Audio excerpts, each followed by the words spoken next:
Bonjour, les Suisses prêts à dépenser autant qu'avant la crise. Le climat de consommation a retrouvé son niveau d'antan. Le SECO souligne même que les Helvètes sont prêts à faire de gros achats. Ils ont retrouvé confiance dans leur économie. Déterminer la couleur de peau ou l'âge d'un suspect, ça doit être possible pour élucider des crimes graves. Le Conseil national veut modifier la loi en ce sens. La gauche craint un profilage racial.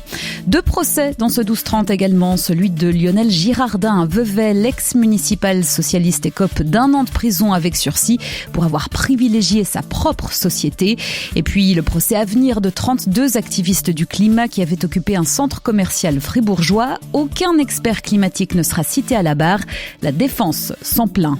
Elle a fait de la liberté au temps du Covid son programme politique, celle d'aller boire un verre ou voir un spectacle. La présidente de la région de Madrid s'apprête à être réélue aujourd'hui. En face, ses opposants voient en elle une Trump espagnole. Portrait.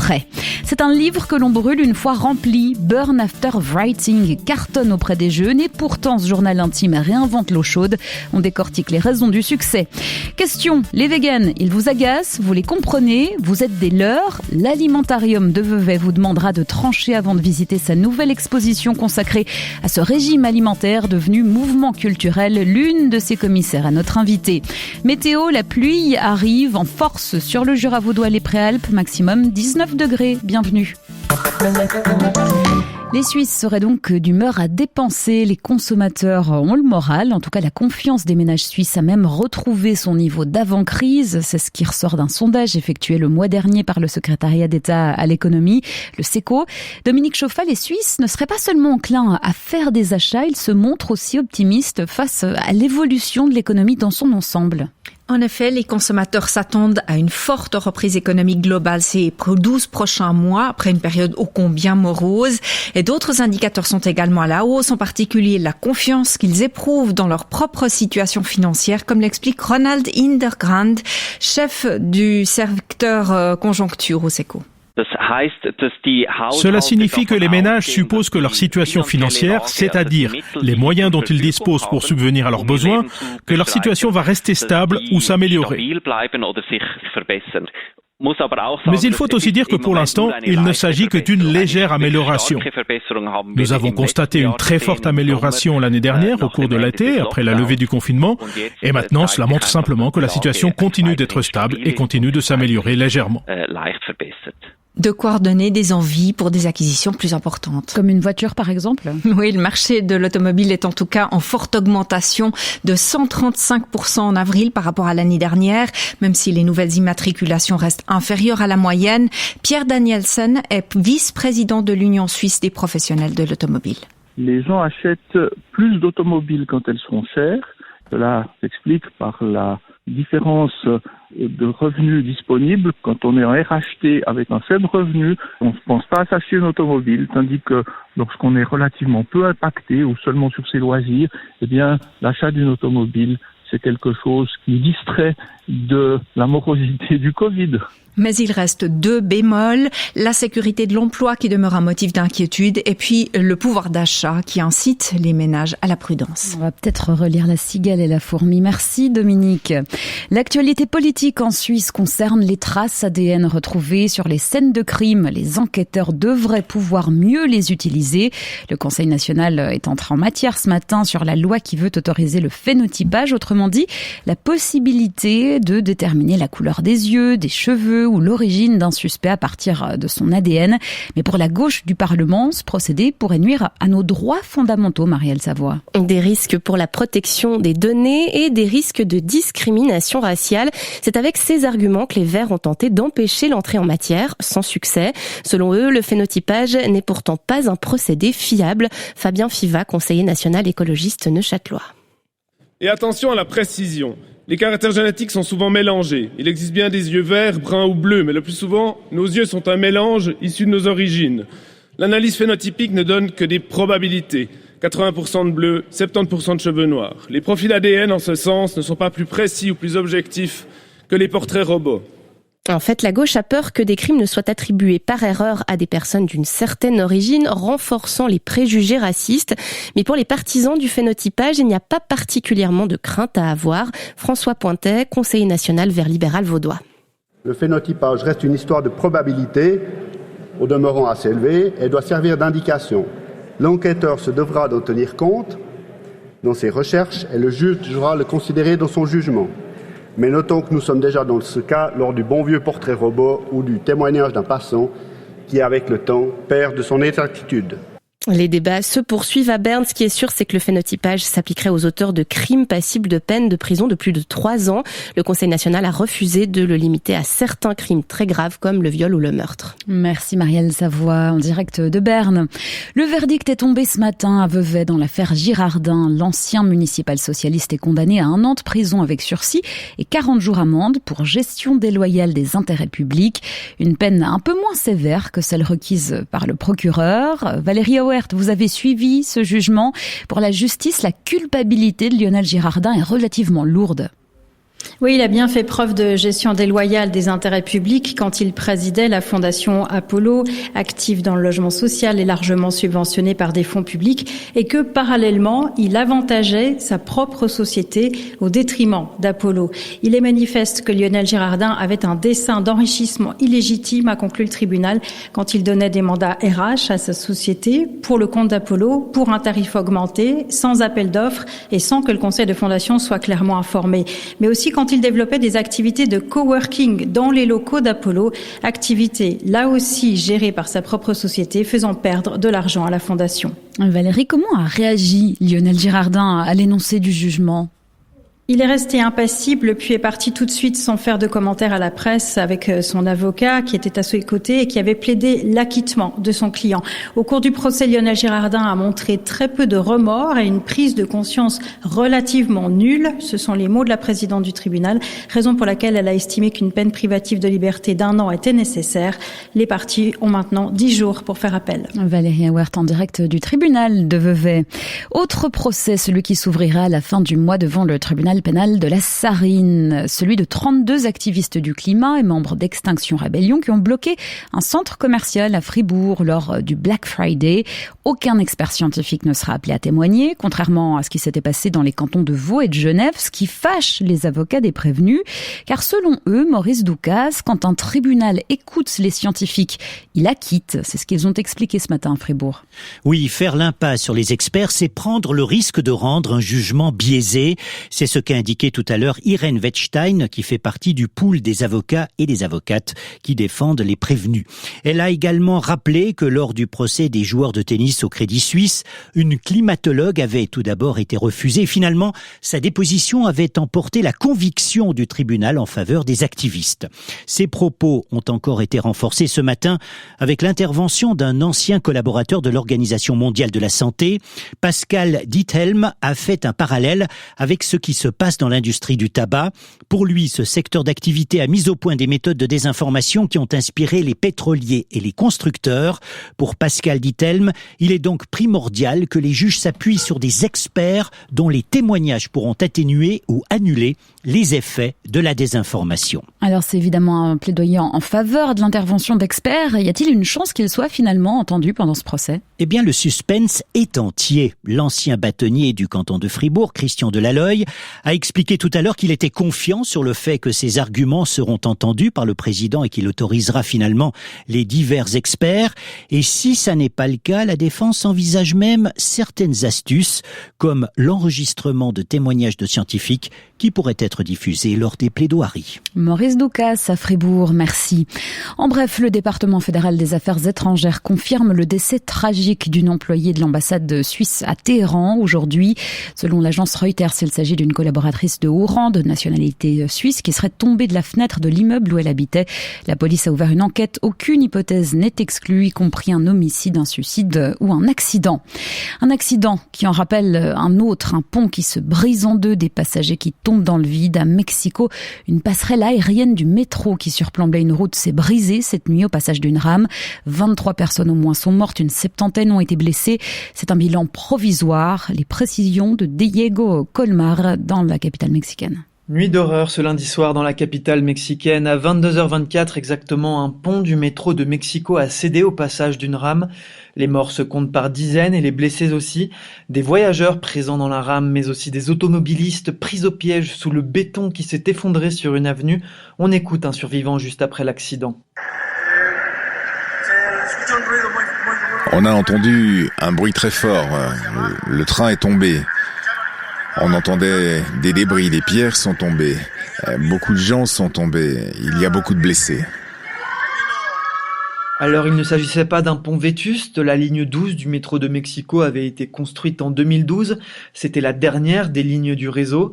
Très vite, sur Facebook, sur Twitter, des photos prises ces derniers mois alertaient, montrant des piliers fissurés, des morceaux de pierre tombés du pont à l'endroit même où l'accident s'est produit hier soir. Des usagers de cette ligne des quartiers populaires étaient aussi préoccupés. Certains parlent de bruits étranges et fréquents lorsque le métro emprunte ce tronçon au sud-est de la capitale.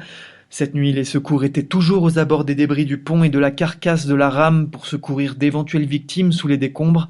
Chaque minute compte pour les sauveteurs. Diego Calmar pour RTS Info, Mexico. Direction Madrid à présent, où 5 millions d'électeurs renouvellent aujourd'hui leur parlement régional. La campagne était tendue, agressive. Elle oppose la présidente sortante Isabel Díaz Ayuso, candidate de droite, à plusieurs partis de gauche. Bonjour Valérie Demont. Bonjour Coralie. Vous êtes notre correspondante à Madrid. La présidente sortante qui devrait remporter ces élections haut la main, même si elle clive énormément. Oui, Isabel Díaz Ayuso, la quarantaine, ne laisse personne indifférent. Ses fans l'adorent, ses détracteurs la détestent. Sans grande expérience politique, journaliste de formation, Isabel Díaz Ayuso aime la confrontation. La pandémie aurait pu l'engloutir. Elle lui a permis, au contraire, de se forger une image. Elle qui restait encore une grande inconnue il y a 2 ans, lorsqu'elle a pris la tête de la région. Et qu'est-ce qu'elle a fait pour se retrouver en tête des sondages ? Alors elle est la seule présidente de région en Espagne à avoir maintenu ouvert depuis juin bars, restaurants et lieux culturels et sans interruption, et cela marche auprès de ses électeurs. Écoutez Carlos, la vingtaine, étudiant en informatique lors d'un meeting de Isabel Díaz Ayuso. Je crois qu'elle est courageuse et audacieuse. Elle a fait des choses que d'autres n'ont pas fait ailleurs. Et d'une certaine manière, cela a fonctionné. La région de Madrid a été l'une des régions qui a donné du travail. Et vu la situation, c'est bienvenu. On peut la remercier. Je crois qu'elle est différente. Personne ne lui dit ce qu'elle doit faire et elle fait ce qu'elle veut. Valérie, j'imagine qu'à gauche, on ne tient pas le même discours.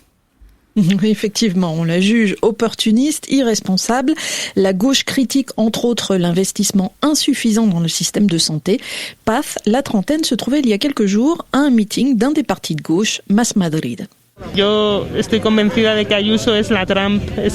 suis convaincue qu'Isabel Díaz Ayuso est la Trump espagnole. Elle utilise des concepts comme la liberté de manière simpliste. Elle agit en dehors de critères scientifiques et objectifs en faveur de ses intérêts. Oui, pour moi, elle a un message populiste et elle dit parfaitement ce que les gens veulent entendre. La candidate de droite a en tout cas un certain flair politique, c'est bien la seule chose sur laquelle tout le monde tombe d'accord. Valérie Demont, direct de Madrid, où les résultats sont attendus pas avant 22h. Ils votent eux aussi pour ou contre la loi climat. Les députés français se prononcent aujourd'hui sur ce projet phare d'Emmanuel Macron. Le texte est contesté, mais l'Assemblée nationale va l'adopter. Alexandre Abbé, vous êtes en direct de Paris. Comment cette loi climat est perçue par les différents acteurs ? Alors, ce qui frappe, c'est le fossé entre l'appréciation qui sépare les uns et les autres. Du côté des militants écologistes, on est très sévère avec ce texte. Greenpeace et le réseau Action Climat dénoncent, je cite, un formidable gâchis et du climato-cynisme avec un projet de loi pour faire semblant d'agir, et critiquer par exemple l'ambition de limiter les émissions de gaz à effet de serre de 40% d'ici à 2030 par rapport à 1990, alors que cet objectif paraît déjà obsolète puisque l'Union européenne vise 55% de réduction. À l'inverse, la droite combat le texte pour des raisons opposées en dénonçant une écologie punitive et de taxation. Le gouvernement, lui, vante une loi d'ampleur inédite que la ministre de la Transition écologique décrit comme une bascule culturelle globale. Mais dans le quotidien des Français, ça va changer quoi, cette loi ? Alors les domaines qui recouvrent cette loi sont très nombreux, on ne peut pas tous les citer, mais par exemple les suppressions de lignes aériennes intérieures lorsque le trajet en train le temps est inférieur à 2h30, de nouvelles restrictions sur la vente de véhicules polluants. En matière de commerce, l'introduction de l'équivalent d'un Nutri-Score pour le carbone, notamment pour les vêtements, l'inscription dans le droit français du délit d'écocide ou encore la rénovation des logements passoires thermiques et avec une aide financière aux ménages les plus modestes, parce qu'après la crise crise des Gilets jaunes, le gouvernement a cherché un équilibre entre ambition écologique et acceptabilité sociale. Merci Alexandre. Et la loi climat après l'Assemblée nationale passera au Sénat. Quelle est la région de Suisse la plus dépendante du tourisme ? Réponse, la ville de Lucerne. 1 emploi sur 8 en dépend, c'est ce que montre une nouvelle étude publiée hier. Aucune région du pays n'est aussi liée au secteur touristique. Mais la pandémie rebat les cartes et aujourd'hui, Delphine Gendre, les acteurs de la branche cherchent des alternatives au voyage de groupe. Oui, car l'an passé, le nombre de nuitées dans la région du lac des 4 cantons a chuté de 45%. En ville de Lucerne, les chiffres sont encore plus alarmants, moins 74%. Plus de tourisme de masse venu de Chine notamment. Par contre, beaucoup de visiteurs venant de Suisse ou de pays limitrophes, mais ça ne compense pas évidemment l'absence des Asiatiques et des Américains, qui représentaient en 2019 respectivement 32 et 20% des nuitées en ville de Lucerne, selon l'étude de l'Institut de recherche BAC Economics. D'où l'importance, Delphine, pour le tourisme lucernois de changer de modèle. Oui, pour Lucerne Tourisme, c'est déjà une réalité. Il y aura un avant et un après coronavirus. Ce changement, ce virage qu'essaye de prendre la branche touristique n'est d'ailleurs pas nouveau. Il est aussi souhaité par une partie des Lucernois qui souffrent du tourisme de masse dans leur région. Mais la pandémie lui donne, c'est certain, un coup d'accélérateur. Le tourisme de demain sera plus durable, davantage orienté vers des petits groupes de voyageurs, plus flexibles, plus autonomes et plus proches de la nature. Mais d'ici là, les acteurs du tourisme lucernois sont plutôt pessimistes. Ils n'imaginent pas un retour à la normale avant 2023, voire 2024. Merci Delphine Gendre.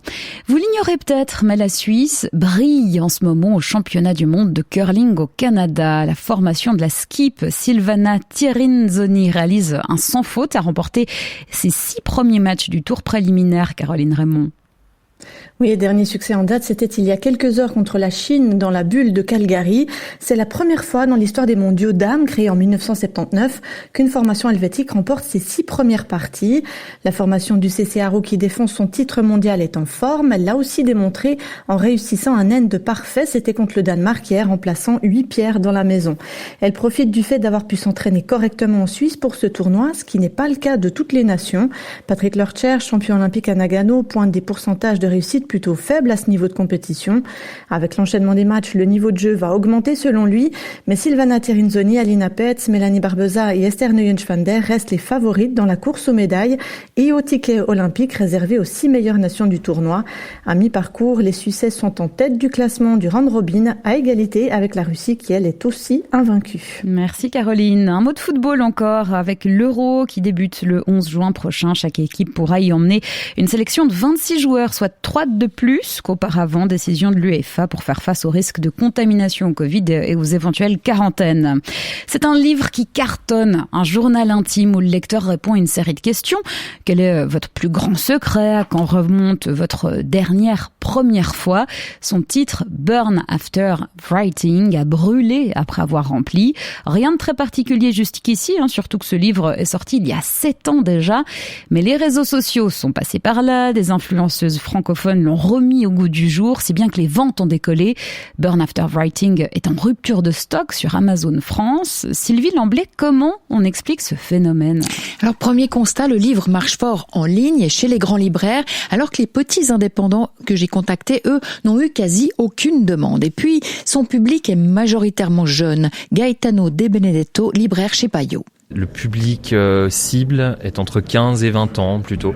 Justement, le grand paradoxe de ce livre, c'est qu'il est fait pour s'éloigner des réseaux sociaux et pas raconter sa vie sur les réseaux sociaux, alors qu'il y a pratiquement que là qu'il y en a eu de la pub. Et du coup, c'est vraiment effectivement adressé aux plus jeunes.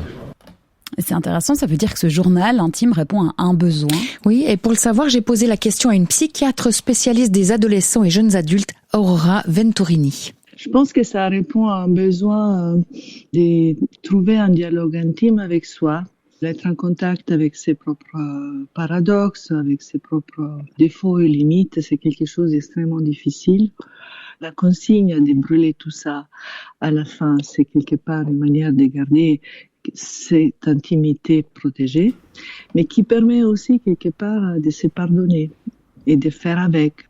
Sylvie, l'année que nous venons de traverser, est-ce qu'elle peut aussi expliquer le succès de ce livre? Alors, Aurora Venturini, on est convaincue, ça n'aurait pas aussi bien marché il y a 2 ans, par exemple. Je crois qu'avec la pandémie, on a moins des moyens de fuite et d'évasion et d'évitement. Peut-être que ça peut aider beaucoup de gens à supporter d'être seul avec soi. Je pense que c'est pour ça que ça cartonne. À côté de la publicité des réseaux sociaux, le Covid aurait donc lui aussi dopé les ventes de ce livre particulier. En tout cas, le succès ne vient pas de sa formule qui n'est pas nouvelle. On retrouve Gaetano De Benedetto. On a vu, début des années 2010, le bullet journal arriver, qui vous permettait de noter vos humeurs et toutes ces choses comme ça, un peu comme les journaux intimes. Et plus récemment, il y en avait un qui s'appelait Saccage ce carnet, qui a fait aussi un peu de bruit il y a 4-5 ans en arrière. Donc oui, c'est pas nouveau du tout. Ça revient à la mode. Faire du neuf avec du vieux en séduisant les jeunes connectés avec un bon vieux journal intime en papier, c'est une des recettes de ce succès éditorial. Merci Sylvie Lamblay pour ce décryptage. Burn After Writing, le journal guidé de la Britannique Sharon Jones, encore disponible donc en Suisse. Et sans transition puisqu'on parlait de brûler des livres.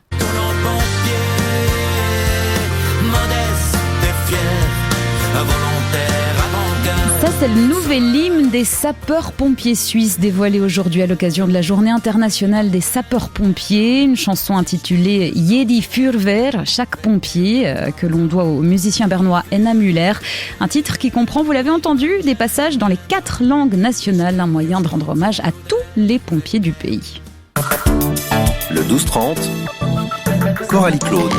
Le véganisme, vous êtes pour ou contre ? Si vous entrez à l'alimentarium de Vevey, vous serez prié de prendre position et d'appuyer sur un buzzer. C'est ainsi que débute sa nouvelle exposition, #vegan, consacrée au véganisme. Elle est à voir dès demain. Bonjour Laetitia Eberly. Bonjour. Vous êtes responsable de la médiation culturelle Alimentarium et conservatrice des sciences sociales en direct de Vevey. La première fois que vous avez appuyé sur le buzzer, vous avez répondu quoi ? Pour ou contre les véganes ? Alors en toute franchise, j'ai appuyé sur anti parce que j'avais des images un peu toutes faites, des stéréotypes par rapport aux véganes. Et maintenant, je vais vous dire, grâce à l'exposition, maintenant je buzz pour. Vous buzzez pour. Donc l'exposition qui permet, en tout cas c'est son objectif, on imagine, de déconstruire les stéréotypes. Dès demain, les visiteurs vont donc pouvoir appuyer sur ce buzzer, se perdre dans un labyrinthe de confusion, mais aussi devenir des experts en pâtisserie végane. Pourquoi une expo sur un thème aussi clivant finalement que le véganisme ? Alors l'idée, c'était vraiment qu'on voulait vraiment faire un sujet d'actualité et de se pencher un peu sur ce terme véganisme qu'on voit un peu partout. C'est parti un peu d'une plaisanterie entre mes collègues parce qu'un jour on était en train de pique-niquer et on avait plein de choses qui étaient écrites vegan dessus et on s'est dit pourquoi pas faire une exposition sur le véganisme. Et maintenant, après une année de travail, on se dit on aurait peut-être mieux fait faire une exposition sur la pizza parce que c'est vrai que c'est quand même un sujet qui est quand même très compliqué et il y a beaucoup de gens d'émotionnels, donc c'est pas toujours évident, mais on est très content du résultat. Ouais, vous m'aviez dit que c'était une des expositions les plus difficiles que vous ayez jamais réalisées. Oui, parce il y a vraiment beaucoup de gens qui se sont livrés. On a fait d'abord une web app avec des véganes qui nous ont parlé de leur motivation et on voit que chacun a eu des motivations et aussi des défis à relever. C'est pas un parcours facile, c'est quand même un parcours du combattant. Il y a beaucoup de moqueries, beaucoup de stéréotypes et nous on avait vraiment envie de montrer que derrière ces motivations, ces gens, il y avait vraiment une sorte de prise de conscience d'un monde et aussi de vouloir un monde meilleur. Pas forcément ce stéréotype de ces véganes militants qui cassent les boucheries, mais qui avaient aussi une autre réflexion. C'est des gens qui sont aussi beaucoup instruits, qui lisent beaucoup, qui se renseignent. Donc on voulait vraiment montrer toute cette frange de la population. Laetitia Eberly, vous l'avez dit, vous avez récolté... faire du prosélytisme aussi. Oui, d'ailleurs, il y a un espace réservé au carnisme, on en reparlera peut-être. Vous avez récolté donc des témoignages de véganes, futurs véganes, ex-véganes, pour mieux comprendre leur motivation. Tous sont en ligne sur votre site, il y en a plus de 120. Et puis, il y a aussi des témoignages que vous avez filmés, ils sont à découvrir au musée, à l'instar de celui d'Adrienne Pittet, 26 ans. On écoute. Ces situations où, par exemple, on est invité pour une fondue, elles sont difficiles à vivre pour moi. Et même, je pense que je vais tendre à ne plus y aller ou m'exclure moi-même de l'invitation. Parce que pour moi, c'est trop dur. Je vois ce qu'il y a derrière. En fait, à travers le plat, je vois la souffrance qu'il y a derrière et l'injustice qu'il y a derrière. Est-ce que tous les véganes sont des antispécistes ? Non, pas du tout. Alors, il y a des motivations très différentes. Il y a les végétaliens éthiques, les végétaliens diététiques, qui sont véganes parce que, pour leur santé, ou d'autres plutôt écologiques. Donc, c'est vraiment des motivations différentes. Mais on dit vraiment que, par exemple, pour les végétariens éthiques, ils disent que les végétaliens diététiques, c'est moins fort, ils ont moins une conviction, ils sont plutôt individualistes, qu'ils embrassent pas une cause, en fait, que ceux qui sont éthiques. On a l'impression que les véganes ont souvent un discours assez moralisateur, qui peut les rendre antipathiques aux yeux des omnivores. Est-ce qu'ils ont mauvaise presse ? Est-ce que quelque part ils sont en croisade contre la consommation de produits animaux ? Alors oui, on pourrait aussi retourner pour dire que les omnivores ou les carnistes, on est aussi moralisateur puisqu'on dit qu'il faut manger de la viande, qu'il faut faire ci, qu'il faut faire ça. Donc c'est aussi une question de point de vue. Une question de point de vue, vous le dites. Dans les témoignages que vous avez récoltés, il y a aussi ceux des ex-véganes. Alors pourquoi se sont-ils rebiffés ? Se sont rebiffés pour des raisons de santé, puisque c'est vrai que quand on embrasse un régime vegan, il y a des soucis de santé, il y a des carences en B12, en fer, en iode ou en oméga 3. Mais l'idée, c'est que souvent, quand on prend ce régime, il faut être suivi par un médecin et prendre des compléments alimentaires. Et pour certains, ça a été difficile, comme vous l'entendez dans le témoignage d'Adrienne, parce que le plus grand ennemi, en fait, des véganes, c'est quand même la famille nucléaire ou les proches, puisque en disant je décide d'être végane, c'est-à-dire je décide de manger différent que toi, donc ça veut dire que je veux peut-être pas partager les mêmes souvenirs que toi, je ne veux pas partager la même éducation que tu m'as donnée, et donc pour la famille nucléaire, c'est quelque chose de très dur d'accepter ce genre de choses. Mais ça marque la fin des repas de famille. Il y a quand même une fin heureuse, puisque c'est la fin des repas de famille. Non, ça marque pas. Excusez-moi, des fois je vous entends pas très bien. C'est normal, vous êtes en direct d'un bus, la fin justement des repas de famille. Voilà, franchement, c'est pas évident. Donc non, ça marque pas la fin des repas de famille. Au contraire, puisque cette jeune Adrienne, grâce à son régime, ses parents se sont posé des questions et eux, ils sont devenus véganes. Ou, par exemple, on devient une famille peut-être flexitarienne. Oui, vous diffusez d'ailleurs dans votre exposition le témoignage du papa d'Adrienne, qui est devenu végétarien. Il parle, lui, d'un renversement générationnel. Le véganisme, c'est surtout l'affaire de la jeune génération, Laetitia Eberly ? Alors, si on prend les statistiques, c'est vrai que c'est quand même les jeunes qui embrassent plutôt ce régime alimentaire. Donc, si on prenait le prototype d'un vegan, ce serait une femme jeune, bien instruite et de gauche. Et on voit que la jeunesse, c'est quand même eux qui sont le plus véganes, surtout avec tout ce qui se passe au niveau climatique. Est-ce qu'on sort quand même des clichés et des stéréotypes à la fin de votre exposition ? J'espère. Vous espérez ?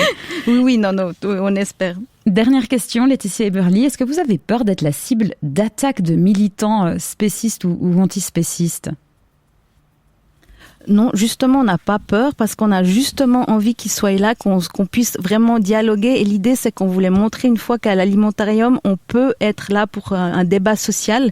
Et c'est pour ça qu'on va faire des cycles de conférences, des ateliers. Et l'idée qu'on aimerait vraiment plutôt promouvoir le dialogue, et d'essayer de comprendre pourquoi ce régime, mais non, on n'a pas peur des critiques. Laetitia Eberly, conservatrice à l'Alimentarium de Vevey, sur cette nouvelle exposition végane à découvrir dès demain et jusqu'en mars 2022 avec un événement de lancement jeudi en ligne en présence de Rolf Hittel, le propriétaire du premier restaurant végétarien au monde, et puis une nuit des musées où on pourra réaliser des pâtisseries véganes et manger vegan. Merci beaucoup Laetitia Eberly et je vous souhaite une bonne journée à Vevey.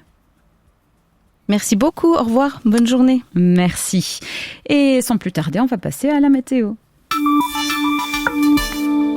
Avec un ciel qui se couvre et la pluie qui arrive depuis le Jura, les précipitations seront fortes dans le Jura vaudois et les Préalpes. Météo Suisse a d'ailleurs émis un avis de degré 2 jusqu'à demain midi.